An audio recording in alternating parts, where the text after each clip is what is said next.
Oh, this medal is definitely the icing on the cake, the biggest satisfaction that any combat person can carry with him or her during their careers, to be recognized by the government and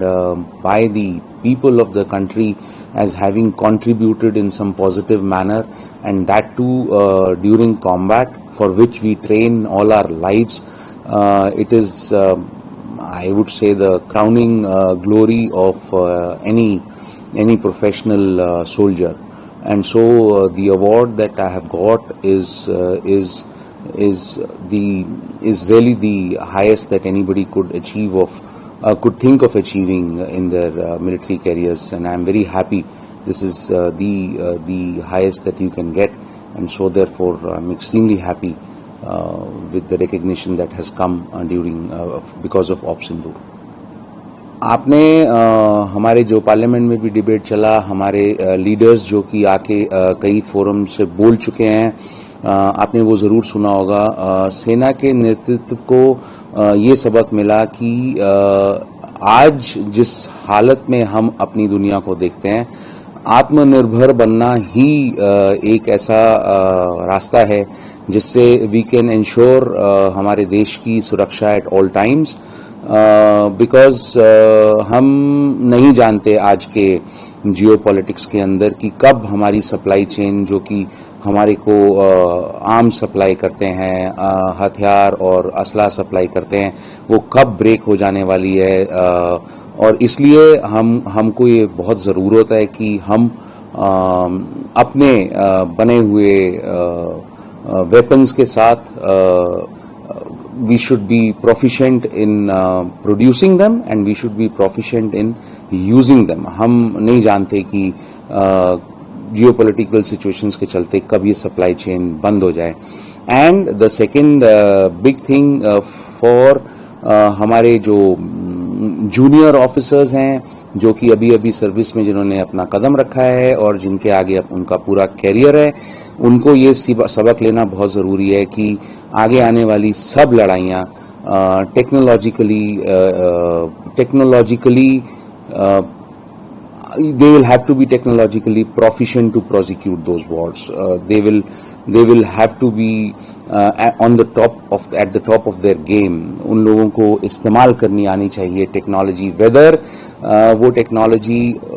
bombs drop करने के काम आए या simply उनके computers hack करने के काम आए, या ऐसी किसी भी चीज़ के लिए जो कि एनिमी का वॉर मेकिंग पोटेंशियल ब्रेक कर सके। तो हमारे यंग ऑफिसर्स को they will have to be on top of the technology, and that technology will have to be provided to us by our home grown industry, and I think we are making very rapid strides towards that, and specially after op Sindoor. South western air command एक हिस्सा है Indian air force की combined strike शक्ति को project करने के लिए। हम लोगों ने ये काम अकेले नहीं किया। South western air command, western air command, army के यूनिट्स, हम सब ने मिलके इस शक्ति को दिखाया। साउथ वेस्टर्न एयर कमांड का जहां तक सिर्फ साउथ वेस्टर्न एयर कमांड का रोल रहा, वो हम लोगों ने उनके एयरफील्ड्स पे अटैक किया, हम लोगों ने उनके रेडार्स पे अटैक किया। जो शुरुआत में कार्रवाई हुई, जो 7 मई की रात को हुई, वो उसके अंदर भी हम एक तरीके से इन्वॉल्व थे, लेकिन वो इन conjunction with western air command था। एंड उसके बाद जो उनके रेडार्स को डिस्ट्रॉय करने का या उनके एयरफील्ड्स पे स्ट्राइक करने का काम था, वो साउथ वेस्टर्न एयर कमांड ने किया। आपने सही कहा, ये फीलिंग एब्सोल्युटली डिस्क्राइब नहीं की जा सकती। जब मैंने आपसे कहा कि 40 इयर्स के प्रैक्टिस और 40 इयर्स के एक्सरसाइजेज और एक्सपीरियंसेस के बाद आपको ऐसा मौका मिले कि आप उस सारी ट्रेनिंग को, उस सारे एक्सपीरियंस को इस्तेमाल कर सकें और अच्छे तरीके से, और उसकी वजह से हम देश के लिए एक पॉजिटिव रिजल्ट ला सके। आज इंटरनेशनल कम्युनिटी ऑफ नेशंस के अंदर हमारा सिर ऊंचा है, हमारे देश का सिर ऊंचा है। तो ये फीलिंग तो डिस्क्राइब करने से बाहर है। आई कैन ओनली से कि बहुत अच्छा लग रहा है। बाकी आपने कहा कि बाकी एयरफोर्स या आर्म्ड फोर्सेस के ऑफिसर्स के लिए क्या सलाह दी जाए, तो मैंने आपको पहले ही बताया कि हमारे सब ऑफिसर्स को, ऑफिसर्स के अलावा हमारे सब ऑफिसर्स से जो नीचे वाले रैंक्स भी हैं, उनको भी हर तरीके से जो भी टेक्नोलॉजी हमारे सामने आ रही है इस वक्त, उसको इस्तेमाल करना आना चाहिए। और ये टेक्नोलॉजी आज एक तरीके से अपने आप को पेश करती है, और आई कैन प्रॉमिस यू कि विद इन 6 months एक नया डायमेंशन हमारे सामने आ जाएगा। तो लाइक आई सेड, जैसे मैंने पहले कहा,